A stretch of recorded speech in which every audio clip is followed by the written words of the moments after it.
out your shoes if you're going to be up there. The Old Crimson for the 307th consecutive game day appearance. Now, Washington State played San Jose State last night. 3 games on Friday night, decided by a grand total of 11 points, and it took 3 overtimes. And we start with Wazoo against San Jose State. Boy, what a night John Mateer had. Mateer had 501 yards of offense and 5 touchdowns.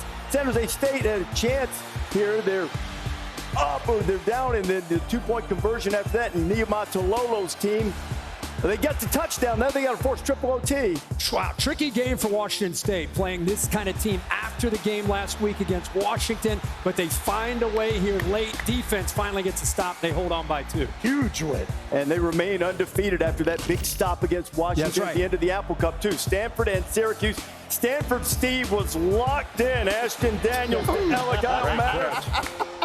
The men of the farm up 7-0. Men of the farm bringing new unis into the dome. They look all right here. But here goes Kyle McCord again, not only with his arm, but what's this? Into the air. John Elway. Marvin Harrison tweeted, boy, that's the most athletic thing I've ever seen.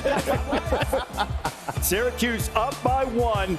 Daniels, now look, this is a 4th down play. About the back shoulder. Back shoulder brought him back, sets up the field goal. Kicker. Take a penalty, too, before this false start. Back it up 5, still knocks it through. Stanford undefeated in the ACC. How about that? How about that? On top. AC tree. Okay. 400 consecutive sellouts for the children of the corn. Wonder what they think of Nebraska here. Tied up with Illinois. Dylan Raiola, Isaiah Nair. Texas transfer, 17-10. How about Luke Altmaier? Luke Altmaier's been through so much. And it's so great to see him fight through and have that perseverance. Had a night of his life last night. On the road in Lincoln, they take the lead there in overtime. Hey, what do you have in the playbook, Nick, for 4th and 29 in overtime? Not pick up the blitz. I know he's got a 2nd and 26. Yeah, we know. And he's got a 4th and 31 in regulation. Right. But you got to have the grave digger, man. hey, Brett Phelan getting things done. 4-0. Yeah. 4-0. Hey, bring in pressure on that 4th and 29, too, by the way. They're playing for a big bronze pig, Iowa and Minnesota, Florida Rosedale. Yeah, Florida Rosedale was found in 1935. They bet an actual pig on the game. Now it is a 98-pound trophy that Iowa is looking to get back from Minnesota. These two teams play very similar to each other. Caleb Johnson leads the rush for Iowa. Darius Taylor leads the rush for Minnesota. PJ Fleck, Kirk Ferentz, old school, pig on the line game in the Big Ten. We got Michigan State versus Boston College. Jonathan Smith, first year as a head man in East Lansing. Second road game for Sparty. First was in Maryland. They kept fighting down 27-24, but then won the game on a Jonathan Kim field goal. I like the fight of the Spartans. And there's Bill O'Brien, head man at BC, dynamic. Thomas Castellanos can run the ball, throw the ball, better pass he was a year ago. And this is a red bandana game. It means a lot for BC. No doubt about that. ACC and Big Ten, Rutgers at Virginia Tech. Kyle Monangai, second in the nation in rushing. They have scored over 40 points for the first time in these first 2 games, so they're getting it done. Virginia Tech has a balanced attack. Tootin can run the football. Kyron Jones has the ability, playing much better, more committed to the run game. Since that Vandy game with the turnovers, it should be a low-scoring, very physical game today at Lane Stadium. So welcome the Buckeyes to the 2024 season, their final preseason game against Marshall. You know Ohio State hasn't allowed a single snap inside the red zone this year. Not one snap. That's pretty good. Now, they've spent a lot of time in the backfield, giving up just 6 points. Now, Marshall comes in with Charles Huff. The idea they're going to pick up their $1.6 million check and do some recruiting. And I feel good about the players we have.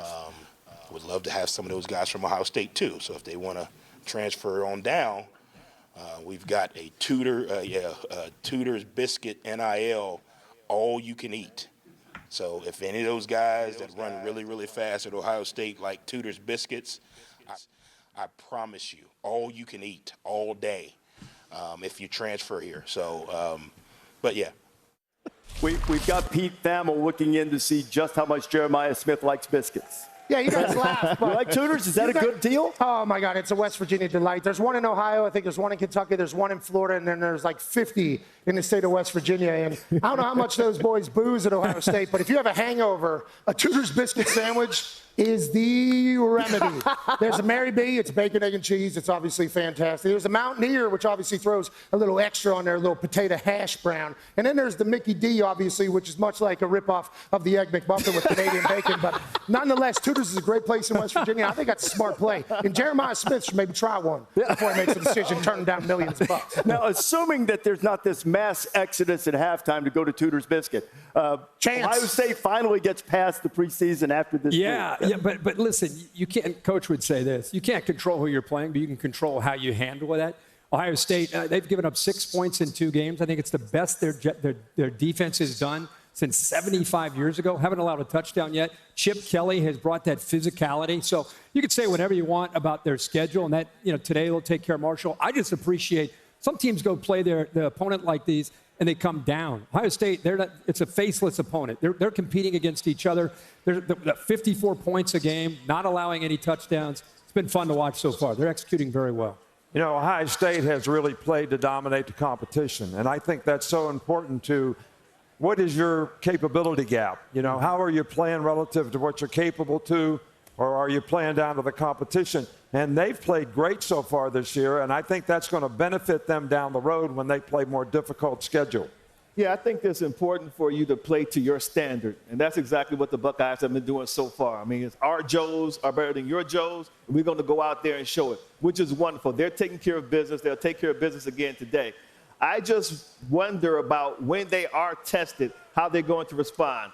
It's great to see that your guys can outplay teams that they're better than, but as a coaching staff, you still want to know how guys are going to respond to adversity, because they spent $20 million in the offseason bringing in a lot of different pieces to this puzzle. Until you're actually tested and go through just a little bit of adversity, you don't know how those pieces are going to respond. It ought to start soon. I mean, Michigan State's been surprising. We'll find out about them tonight. They've got Iowa coming up after that. They've got Oregon in the not-too-distant future. So Brutus is going to have a little bit of a start. And remember last time they played Marshall, it was 20 years ago. Mike Nugent hit a last-second field goal from 55 yards to win that game. Huntington, tough place to play down there in West Virginia. They got dogs barking down there. Where did Mike Nugent play his high school That's football? a Centerville Elk. Wow. Along with A.J. Hall. Yeah. And myself. And Nick Mango.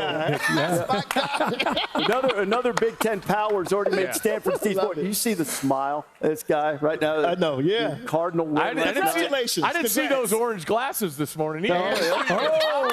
From the orange glasses. Wow. Shots fired. 6-3, too. In the truck. AC Tree, 6-3. Let's go, Steve. Like LC says, when you lose, like last year, you say little.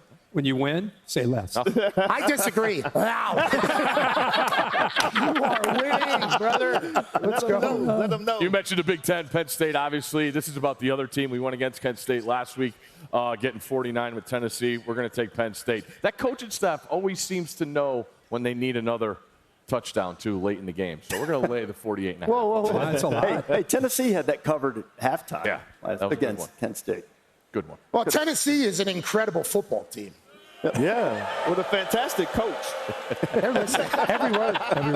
They're sitting there. They're literally listening to every single word. This crowd is awesome. Hey, you guys.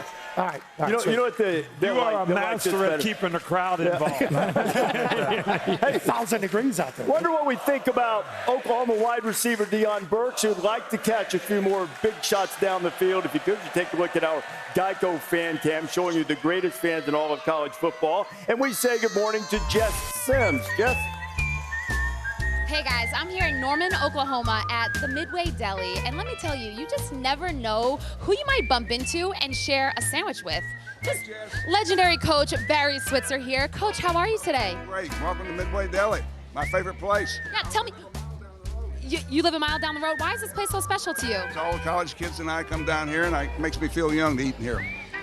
I absolutely love that. Now, you have a very special connection with Coach Corso. I have Lee Corso is a good friend. We go back many, many years. 1972, we both visited for the Michigan State job at the same time. As Open Duffy Doherty resigned, we both visited the same day, had an interview, and on the way back to the airport, he asked me who I thought would get the job. I said the guy that did get the job there was the assistant coach. They kept all the continuity, everything in place. Well, I love that. Now, if Coach Corso had his own sandwich here, what would be the main ingredient, you think? A doubt. Bologna. We're going to end it on that note. I'm going to finish enjoying this sandwich. There is so much more coming up on College Game Day. Don't go anywhere.